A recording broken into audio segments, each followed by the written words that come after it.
Քանի սիգմա կապ է առկա ացետիլենային ածխաջրածնի մոլեկուլում, եթե դրանում ածխածնի ատոմների թիվը մեծ է 2-ից եւ փոքր է 5-ից, իսկ դրա միաքլորացանցիալն իզոմեր չունի։ Մեծ է 2-ից, փոքր է 5-ից, այսինքն փորձենք 3C-ով ացետիլենային ածխաջրածինը, նույն ինքը ալկին, այսինքն մենք ունենք պրոպին։ Տեսնենք քանի միաքլորացանցիալ կարող է ունենալ պրոպինը։ Քլորը կարող է տեղակալվել առաջին C-ի հաշին, երկրորդ C-ին չի կարող, որովհետև C-ն արդեն քառավալենտ է, եւ երրորդ C-ի հաշին կարող է տեղակալ։ Այսինքն այստեղ մենք ունենք երկու միաքլորացանցիալ, հետաբար առաջին 3C-ով տարբերակը սխալ է։ Անցնենք 4C-ով տարբերակին։ Մենք կարող ենք ունենալ բութին 1,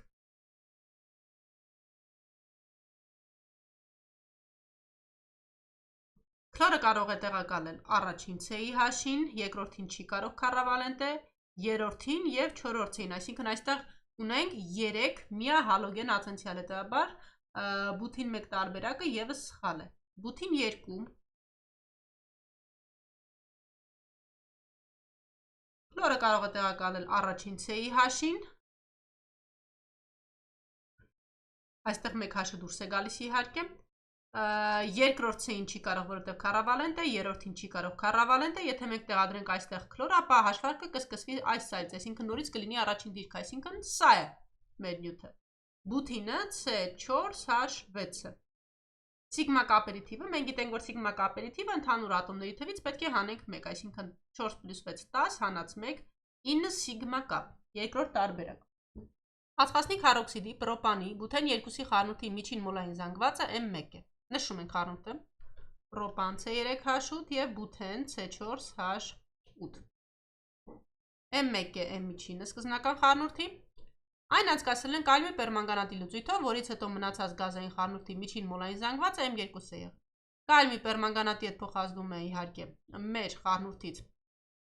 պրոպենը, որը ջրային լուծույթում կառաջացնի համապատասխան երկատոմ սպիրտը, բութենդիոլը, ներողություն բութանդիոլը, կալիում UH, մանգան O2։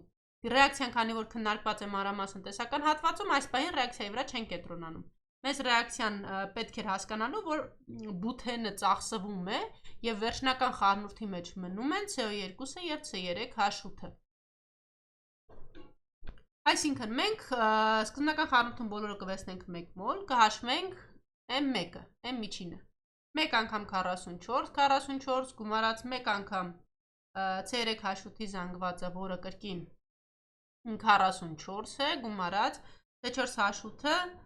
56 1 անգամ, այսինքն 56 հարաբերած մոլերի գումարային թվին 3-ին հավասար է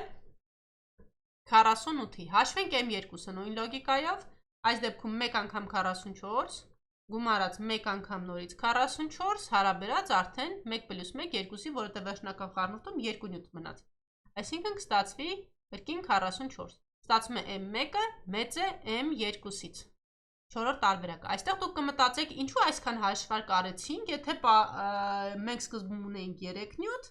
վերջում ունեինք 2 նյութ, կասեք պարզ է, որ առաջինը մեծ էր։ Ոչ, միշտ կատարում եք այսպիսի թեստերի դեպքում հաշվարկ, որովհետև կախված նրանից, թե որ 2 նյութն են, կարող է այնպես հաշվարկը ստացվել, որ M2-ը մեծ լինի։ Հիմա մենք կհանդիպենք նման թեստի, այսինքն այն դեպքում, երբ որ դուք 100% հաշվելու ձևը գիտեք, ապա կատարում եք հաշվարկը եւ տեսնում եք։ Ալկինի եւ բրոմաջրածնի փոխազդեցության հետևանքով ստացվում է 2 բրոմ 5 մեթիլ հեպտեն 1, որ նյութը կառաջանա ալկինի լրիվ հիդրումից։ Նմանատիպ թեստերի ժամանակ մեր վերջանյութում ենք գրում տրված նյութը, մենք ունենք հեպտեն 1, 2, 3, 4, 5, 6, 7, հեպտեն 1 է, 2 բրոմ 5 մեթիլ, 2 բրոմ 5 մեթիլ, հաշերը չեմ գրում, պարզ է, հաշերը պետք է գրենք այնպես, որ ածխածինը լինի քառավալենտ, այսինքն այստեղ 2 կապ է, հետևաբար 2 հաշ է պարունակվում։ Այստեղ 4 կապ է, չկա այլևս հաշ։ Սրա մասին բազմիցս խոսել եմ։ Հիմա ինչ որ ալկին փոխազդել է H բրոմի հետ եւ տվել է այս նյութը։ Վերականգնում ենք ուղղակի։ Ուրեմն կրկնակի կապի տեղը եռակի կապ է եղել եւ նույն ձևով գրում ենք այն ինչ որ ունենք։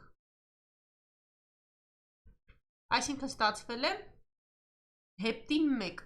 5 մեթիլ հեպտին 1 եւ նշվում է, որ այս ալկինը լրիվ հիդրենք, այսինքն փոխազդենք ջրածնի հետ։ Եթե լրիվ հիդրենք, կրկնակի կապերը երկուսն էլ կբացվեն։ Այս դեպքում անվանումը գլխավոր շղթայի կսկսվի այն ծառից, որին ճյուղավորումը մոտ է, այսինքն մենք կունենանք 3 մեթիլ հեպտան։ Երրորդ տարբերակ։ 1 քլորբութանը եռացրել է նատրիումի հիդրոքսիդի սպիրտային լուծույթի հետ։ Անջատված գազը անցկացրել բրոմի 6.4% զանգվածային բաժնով 100 գրամ ջրային լուծույթի մեջ մինչև գունազրկումը։ Որքան է լուծույթում առաջացած միացության զանգվածային բաժինը։ 1 քլորբութանը հաշերը չեմ գրում։ Նատրիում ու հաշի սպիրտային լուծույթի հետ պետք է առաջացնի ալկեն։ Այսինքն այստեղ կգրեմ հաշը։ Տեղի կունենա դեհիդրոքլորացում և կստանանք բութեն 1։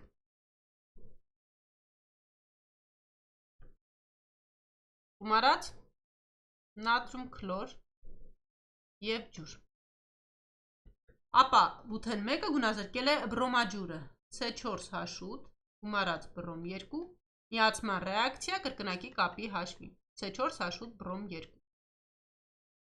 Նախ գտնենք բրոմի զանգվածը 100 գրամի 6.4%, այսինքն 100 անգամ 6.4 բաժանած 100-ի կրկին 6.4 գրամ,